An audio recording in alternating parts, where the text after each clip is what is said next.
Նախաձեռնությունը հետևյալն է, ևս մեկ անգամ բարձրաձայնել թե աշխարհի մասշտաբով, թե շենքում նստած պատգամավորների, որ Հայաստանի Հանրապետության իշխանությունները այսօր Հայաստանի Հանրապետությունում կան տասնյակ քաղբանտարկյալներ, այդ թվում հոգևորականներ, որոնք այս իշխանությունների ձեռքով խոշտանգում են ճշմարտության համար պայքարի շրջանակները։ Բարբերաբար եք այստեղ Չէ, արկածանը լինում են,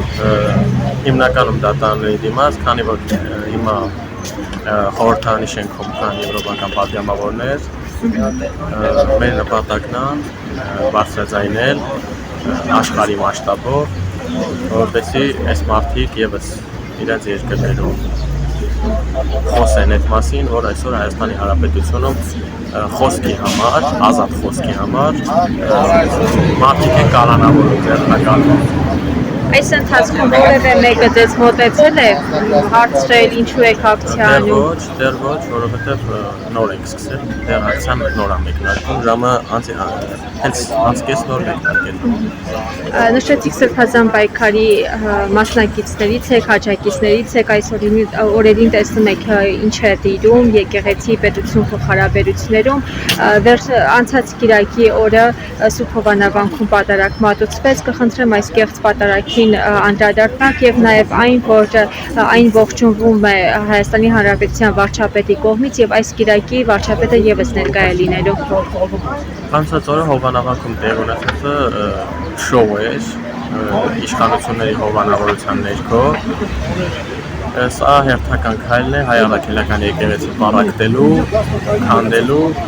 փորձում են Ստեփան Ասատրյանի միջոցով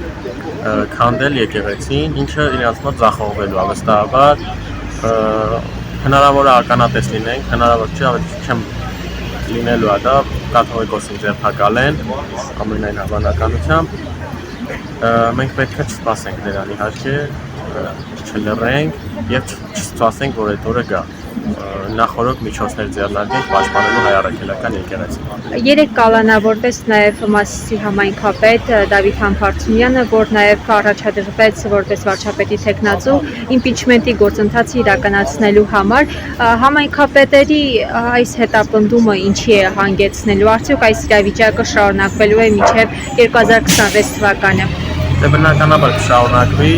ովքեր այն դիմադիր համայնքապետերն, ովքեր խոսում են այս իշխանությունների դեմ եւ քայլեր են ձեռնարկում համարժեք, կալանավորվեն, կմեկուսացվեն, որպեսզի չխանգարեն իրենց ծրագիրը 26 թվականին վերարտադրել, ինչը պետք է թույլ չտանք ուղղակի։